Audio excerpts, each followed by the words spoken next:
गुरुजी, ज्योतिर्मठ के लिए पुरी के शंकराचार्य जी ने एक फॉर्मूला दिया है कि उभय सम्मत अर्थात स्वामी स्वरूपानंद जी महाराज और वासुदेवानंद जी इन दोनों की सम्मति से किसी अन्य व्यक्ति को ज्योतिर्मठ का शंकराचार्य बनाया जाना चाहिए, क्योंकि वासुदेवानंद जी भी ब्रह्मानंद जी के परिवार के ही सदस्य हैं। इस कथन पर आपका क्या विचार है?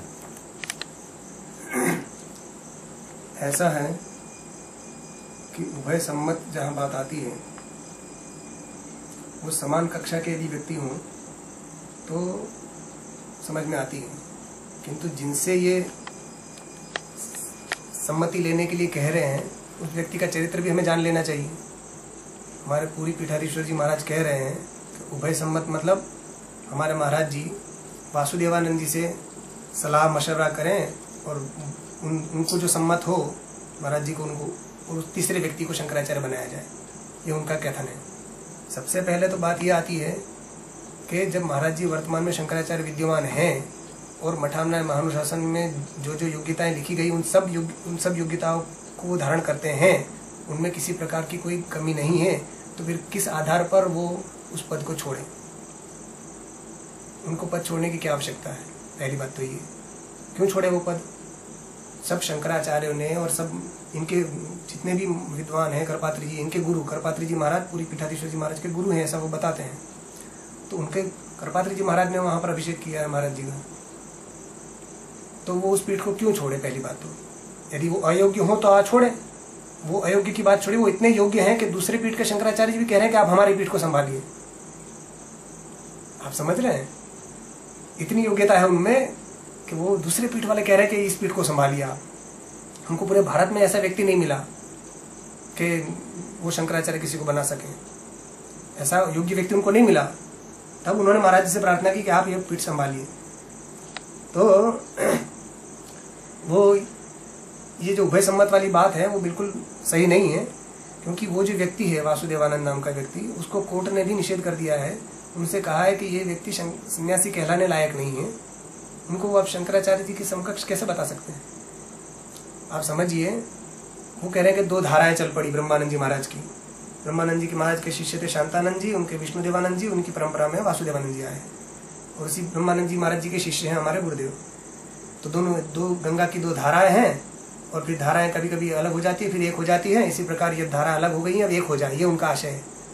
अरे गंगा की धारा, गंगा सबसे पवित्र होती है। हमारे महाराज जी तो गंगा की धारा ठीक है, मगर वो जो व्यक्ति को बोल रहे हैं कि गंगा की धारा वाला, वो गंगा की धारा नहीं, कर्मनाशा की धारा की श्रेणी में भी नहीं आएगा। कर्मनाशा नाम की नदी जो है वो सब पुण्य का नाश करती है, उसमें स्नान करो तो वो तो उस श्रेणी के हैं। और कर्मनाशा भी यदि गंगा में मिल जाए तो वही पवित्र हो जाती है, यदि मिले तो। मगर वहां तो कर्मनाशा में ऐसे बांध दिए हैं सरकार ने और संगठन लोगों ने, ऐसे लोगों ने। ये एक वासुदेवानंद जी जो है, इन लोगों को सरकारी, उनको पार्टी विशेष का उनको समर्थन प्राप्त है, संगठनों का समर्थन प्राप्त है। इन लोगों ने ऐसा बांधा हुआ है उनका, वो ये इसमें गंगा में मिल ही नहीं सकते। यदि वे आज भी महाराज जी के शरण में आ जाए तो महाराज जी तो बड़े उदार हैं, वो उनको अभी भी शरणागत की रक्षा करेंगे वो, मगर वो संभव नहीं है। दूसरी बात, शांतानंद जी की जो बात कर रहे हैं कि गुरु परंपरा है, ये शांतानंद जी बड़े करपात्री जी महाराज जी का जब देहांत हुआ, जब वे ब्रह्मीभूत हुए, तब माघ मेला में शिविर में सबके चौके बुझे हुए थे, कहीं भोजन नहीं बना था, मगर इन्हीं के शिविर में भोजन भी बना था और वहां उत्सव भी हो रहे थे। ऐसे कृतज्ञ व्यक्ति हैं। इनको कह रहे हैं कि ये इनकी परंपरा में आप अपने आप को, पूरी के महाराज इनको अपनी परंपरा में लेते हैं, ये बहुत बड़ी गलती है। कैसे उनको अपनी परंपरा में माना जाएगा? कहने के लिए तो है परंपरा में गुरु के नाम से, मगर वो धर्म विरुद्ध सारे काम किए उन्होंने। वो विदेश यात्रा कर चुके हैं शांतानंद जी, और ये वर्तमान के जो वासुदेवानंद जी हैं, वो जो अपने को कहते हैं ज्योतिष पीठ के, वो भी विदेश यात्रा कर चुके हैं। उन्होंने मेरे गुरुदेव नाम की एक पुस्तक है, उसमें उन्होंने खुद लिखा है कि हम अपने गुरु के साथ विदेश यात्रा कर चुके हैं। तो जो दंडी सन्यासी विदेश यात्रा करता है वो पतित माना जाता है, भ्रष्ट माना जाता है। तो उनके शांतानंद जी भी भ्रष्ट थे, और उनके साथ ये गए तो ये भी भ्रष्ट हुए, तो उनको दंड देने का भी अधिकार नहीं था। तो उनसे ये दंड दीक्षा इन्होंने ग्रहण की, तो ये दंड के भी अधिकारी नहीं थे। और ये संन्यास लेने के बाद इन्होंने काफी समय तक ये सरकारी वेतन लेते रहे ये वासुदेवानंद जी। अब सन्यासी हो गए फिर भी पैसे से मुंह नहीं छूटा, फर्जीवाड़ा करके, फर्जी नाम लिखकर वो पैसा लेते रहे, और वो फर्जीवाड़ा अभी तक चला आ रहा है। अभी भी वो धन बल के कारण ही तो वहां डटे हुए हैं, वरना उनमें क्या योग्यता बिल्कुल है नहीं, संस्कृत बोलना आता नहीं और बहुत सारे उनके दुर्गुण है, और उनके शरीर में कोढ़ भी है।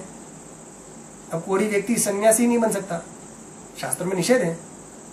तो ऐसे व्यक्ति को आप महाराज जी के समकक्ष बता रहे हैं कि उनकी समकक्ष वो मिल, अब वो जो अयोग्य व्यक्ति है वो योग्य व्यक्ति को कैसे बनने देना चाहेगा? कोई योग्य व्यक्ति इस पीठ पर बैठे,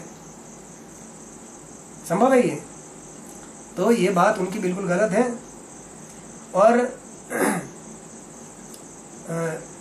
वो कहते हैं हमारे पुरी के महाराज कि करपात्री जी महाराज को भारत धर्म महामंडल ने शंकराचार्य बनने के लिए अनुरोध किया, मगर उन्होंने उस अनुरोध को अस्वीकार कर दिया और कहा कि मेरे गुरुदेव जो ब्रह्मानंद जी महाराज हैं उनको आप शंकराचार्य जी बनाइए, क्योंकि मैं अभी राम राज्य परिषद के कार्य में लगा हुआ हूँ, इसलिए यदि मैं शंकराचार्य पद स्वीकार किया तो उसमें बाधाएं आएंगी। किंतु ये बात भी उनकी सही नहीं है, पुरी के महाराज की। क्यों सही नहीं है? क्योंकि ब्रह्मानंद जी महाराज का अभिषेक ज्योतिषपीठ पर शंकराचार्य वो 1941 में बने, और राम राज्य परिषद की स्थापना तो आजादी के बाद हुई है। भारत जब स्वतंत्र हो गया उसके बाद लगभग 1952 में हुई है। तो 41 की बात और 52 की बात में कैसे एक हो गया? तो ये बात भी गलत है। और जो ब्रह्मानंद जी महाराज की जो वसीयत मिली थी उसमें चार लोगों के नाम लिखे गए थे कि ये शंकराचार्य बने, इनके बाद ये, इनके बाद ये, इनके बाद ये। वो वसीयत भी फर्जी थी जो अदालत में सिद्ध हो चुकी है। निचली अदालत ने भी वासुदेवानंद जी को और हाईकोर्ट ने भी उनको निषिद्ध कर दिया कि ये शंकराचार्य ये सन्यासी होने के लायक नहीं, और वो उस वसीयत को फर्जी सिद्ध कर दिया। और यदि वो वसीयत फर्जी इसलिए भी सिद्ध होती है कि यदि भारत धर्म महामंडल करपात्री जी को योग्य मानता था तो ब्रह्मानंद जी महाराज ने अपनी वसीयत में करपात्री जी का नाम क्यों नहीं लिखा? वो योग्य थे, सबसे वरिष्ठ शिष्य थे, फिर भी नहीं लिखा। और हमारे गुरुदेव वो भी वरिष्ठ थे, वो भी श्रेष्ठ थे, योग्यता के धारक थे, फिर भी उनका नाम भी नहीं लिखा। तो और ये शांतानंद वगैरह ये तो सब वहाँ गीता प्रेस में कुछ काम करते थे, पुस्तक बाइंडिंग का ऐसा कुछ काम करते थे। ये तो बिल्कुल संस्कृत से अनभिज्ञ थे। ऐसे व्यक्तियों के नाम जो आए तो इससे स्पष्ट है कि वो वसीयत फर्जी थी, और वो फर्जी लोग फर्जी परंपरा उन्होंने चलाई है। एक सत्य परंपरा है, एक फर्जी परंपरा है।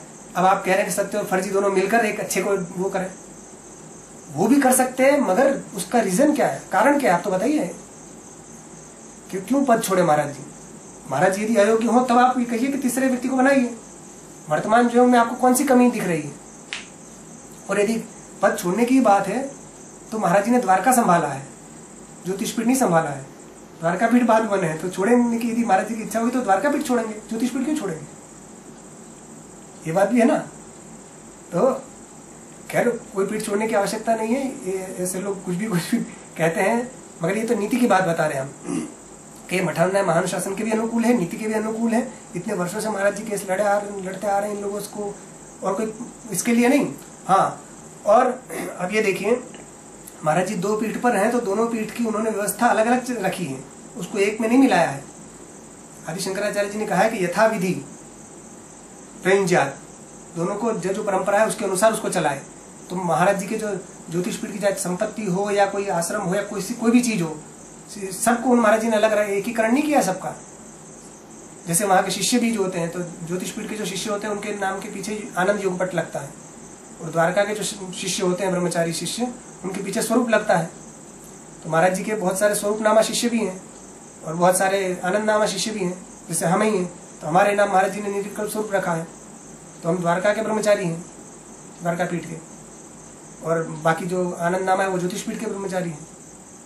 इसी प्रकार महाराज जी ने एकीकरण नहीं किया है, उनको महावाक्य का उपदेश भी अलग अलग दिया जाता है कि जो जिसका वहां पर सामवेद का दिया जाएगा, यहाँ अथर्ववेद का दिया जाएगा, ऐसे अलग अलग होता है। तो कहीं पर भी ऐसी बात नहीं है। और इतना ही नहीं, अब ये देखिए कि दो पीठ पर एक आचार्य बनाने की वो बात करते हैं,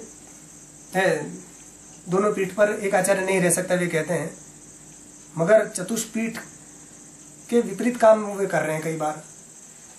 आप देखिए इनके जो गुरुदेव थे निरंजन देव तीर्थ जी महाराज, उन्होंने कहा था कि 4 ही पीठ हैं, लिख कर दिया है चतुष्पीठ सम्मेलन में चार ही पीठ है, न काश्याम न कांच्याम, न काशी में शंकर पीठ है, न कांची में है, चार ही मठाम आमनाय पीठ है।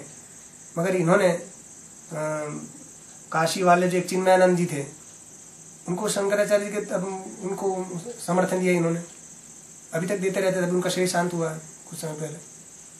तो ये दोहरी नीति ऐसे उचित नहीं है ना, और योग्यता का कोई अभाव हो। अब दूसरा एक प्रश्न इन पर भी आता है पुरी के महाराज जी पर, वे कहते हैं कि दो पीठ पर एक नहीं रह सकता।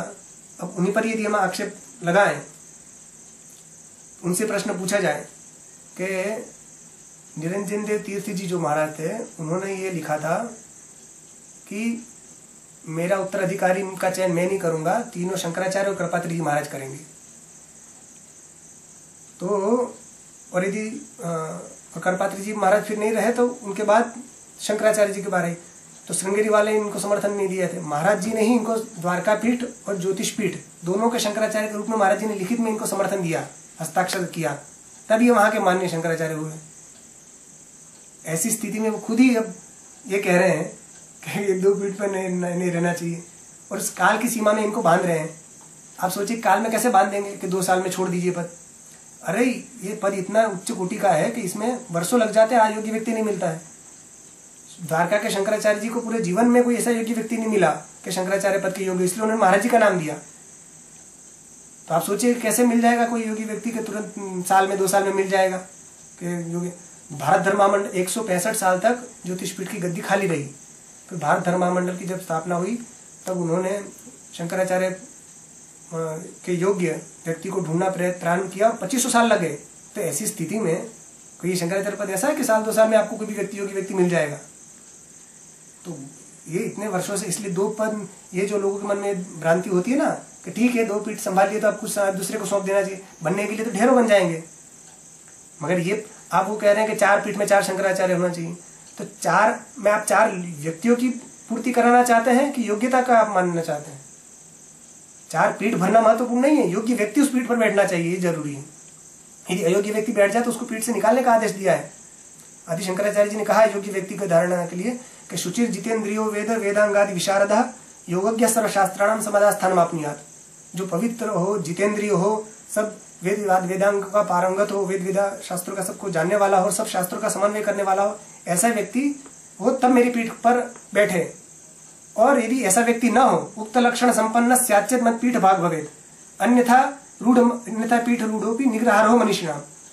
यदि उक्त लक्षणों से संपन्न व्यक्ति मेरे पीठ पर बैठा तब तो वो मेरा अधिकारी है। यदि अयोग्य व्यक्ति बैठ जाए तो मनुष्यों को, विद्वानों को चाहिए कि ऐसे व्यक्ति को पद से च्युत कर दे, उसको पद से हटा दे। तो ऐसा योग्य व्यक्ति मिलना भारत में कठिन होता है, तो ऐसे कोई मिल जाएगा। इसलिए जो उभय सम्मत वाली बात जो कही उन्होंने वो बिल्कुल गलत है, हम उसके समर्थन में नहीं हैं।